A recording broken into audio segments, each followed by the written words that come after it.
जीवन को सीख देने वाली प्रेरणादायक कहानी। एक बार एक छोटे से गांव में एक मूर्तिकार रहता था जो बहुत ही सुंदर और आकर्षक मूर्तियां बनाता था। लेकिन अब वो आदमी थोड़ा बूढ़ा हो गया था। उस आदमी ने सोचा कि क्यों ना अब मैं अपने बेटे को मूर्तियां बनाना सिखा दूं तो मेरा बेटा भी इस गांव में मशहूर हो जाएगा। आदमी ने जब अपने बेटे से इस बारे में बात की तब बेटा भी मान गया। अगले ही दिन बेटे ने मूर्तियां कैसे बनाते हैं ये सीखना शुरू कर दिया।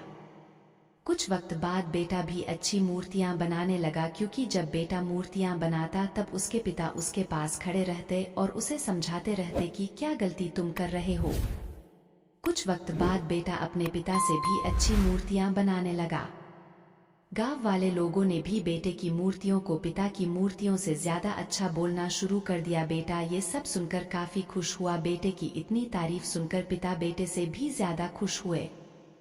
लेकिन अब बेटे की बनाई हुई मूर्तियों में पिता ने जब बेटे को उसकी गलती बताई तब बेटे अपने पिता से कहा, मैं आपसे कहीं ज्यादा अच्छी मूर्तियां बनाना जानता हूं और मेरी मूर्तियां की कीमत तो आपकी बनाई हुई मूर्तियों से ज्यादा है।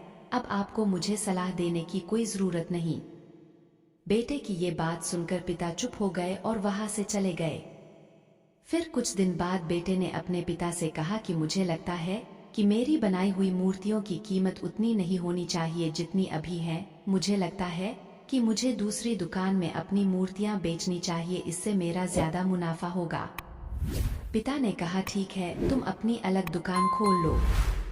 बेटे ने अपनी अलग दुकान खोल दी और अपनी मूर्तियों का दाम अपने पिता की मूर्तियों से ज्यादा रखा। अब जो लोग पिता की मूर्तियां ज्यादा खरीदते थे उन्होंने बेटे की मूर्तियां जिनका दाम भी ज्यादा था उनको खरीदना शुरू कर दिया। बेटा बहुत खुश था कि मैं अपने पिता से ज्यादा अच्छा मूर्तिकार बन गया।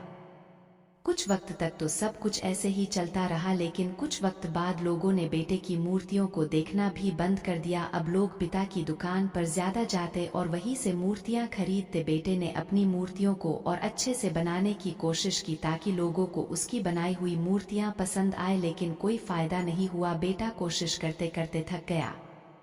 अपने पिता की दुकान पर इतने लोगों की भीड़ देखकर बेटे को काफी गुस्सा आया। बेटा अपने पिता के पास गया और बोला, आपने अपनी मूर्तियों में ऐसा क्या किया कि लोग आपकी ही दुकान से मूर्ति खरीद रहे हैं? मेरी मूर्तियों को तो कोई देखना भी नहीं चाहता। पिता ये सुनकर मुस्कुराए और कहा, ऐसा इसलिए हुआ क्योंकि तुमने ये सीखना ही छोड़ दिया कि अच्छी मूर्ति बनाते कैसे हैं। ये सुनकर बेटे ने कहा, लेकिन मैंने अपनी मूर्तियों को अच्छा बने की बहुत कोशिश की, लेकिन फिर भी कोई फायदा नहीं हुआ।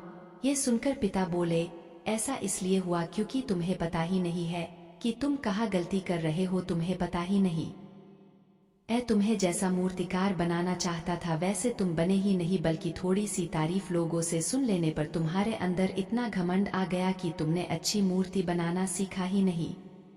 तुम थोड़े में ही इतना ज्यादा खुश हो गए। ये सुनकर बेटे को अपनी गलती का एहसास हुआ। बेटा अपने पिता के पास वापस लौट आया और अच्छी मूर्ति कैसे बनाते हैं ये सीखना उसने फिर से शुरू कर दिया। सीख, हम जो भी काम करते हैं हमें उस काम को हमेशा सीखते रहना चाहिए। फिर भले ही गलतियों से सीखो या फिर अनुभव से सीखो, लेकिन कभी भी अपने आप पर या अपने काम पर घमंड मत करो।